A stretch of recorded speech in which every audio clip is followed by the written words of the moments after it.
ಜಗತ್ತಿನ ಅತ್ಯಂತ ದೊಡ್ಡ ಧಾರ್ಮಿಕ ಉತ್ಸವ ಮಹಾಕುಂಭ ಪ್ರಯಾಗ್ರಾಜ್ನಲ್ಲಿ ನಡೀತಾ ಇದೆ. ತ್ರಿವೇಣಿ ಸಂಗಮದಲ್ಲಿ ಕೋಟಿ ಕೋಟಿ ಭಕ್ತರು ತ್ರಿವೇಣಿ ಸಂಗಮದತ್ತ ಹೊರಟಿದ್ರೆ ಈಗಾಗಲೇ ಲಕ್ಷಾಂತರ ಭಕ್ತರು ಪ್ರತಿದಿನ ತ್ರಿವೇಣಿ ಸಂಗಮದಲ್ಲಿ ಮಿಂದು ಪುನೀತರಾಗ್ತಿದ್ದಾರೆ. ಆ ತ್ರಿವೇಣಿ ಸಂಗಮದ ಏರಿಯಲ್ ವ್ಯೂನ ದೃಶ್ಯವನ್ನ ನೋಡಿದ್ರೆ ಒಂದು ಮನಮೋಹಕ ವಿಹಂಗಮ ದೃಶ್ಯ ಕಾಣಿಸುತ್ತೆ.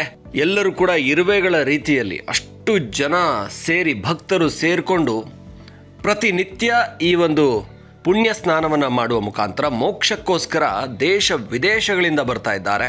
40 ಕೋಟಿ ಭಕ್ತರು ಈ 1.5 ತಿಂಗಳಲ್ಲಿ ಬರ್ತಾರೆ ಅಂತ ನಿರೀಕ್ಷೆ ಮಾಡಲಾಗ್ತಾ ಇದೆ.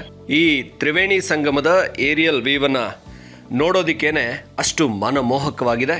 ಅದನ್ನ ಭಕ್ತರು ಈ ಒಂದು ಪುಣ್ಯ ಸ್ನಾನವನ್ನ ಮಾಡಿ ತ್ರಿವೇಣಿ ಸಂಗಮದಲ್ಲಿ ಪ್ರಯಾಗ್ರಾಜ್ನಲ್ಲಿ ತಾವು ಮೋಕ್ಷವನ್ನ ಪಡ್ಕೊಳ್ಳೋದಕ್ಕೋಸ್ಕರ ಬೇರೆ ಬೇರೆ ರಾಜ್ಯದ ಮೂಲೆಗಳಿಂದ ಬೇರೆ ಬೇರೆ ರಾಜ್ಯಗಳಿಂದ ಬರೋದು ಮಾತ್ರ ಅಲ್ಲ, ದೇಶ ವಿದೇಶಗಳಿಂದ ಕೂಡ ಭಕ್ತರು ಬಂದಿರುವಂಥದ್ದು.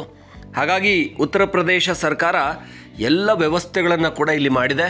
ಈ ಒಂದು ದೃಶ್ಯವನ್ನು ನೋಡೋದಕ್ಕೆ ಜಗತ್ತೇ ಅಚ್ಚರಿಯಿಂದ ಇಂಥದ್ದೊಂದು ಧಾರ್ಮಿಕ ಸಂಭ್ರಮ ನಡೆಯುತ್ತಾ ಅಂತ, ಈ ಪುಣ್ಯ ಸ್ನಾನಕ್ಕೋಸ್ಕರ ಇಷ್ಟು ಸಂಖ್ಯೆಯಲ್ಲಿ ಭಕ್ತರು ಬರ್ತಾರಾ ಅಂತ ಅಚ್ಚರಿಯಿಂದ ನೋಡುವಂತಹ ದೃಶ್ಯ ವೈಭವ ಇದು.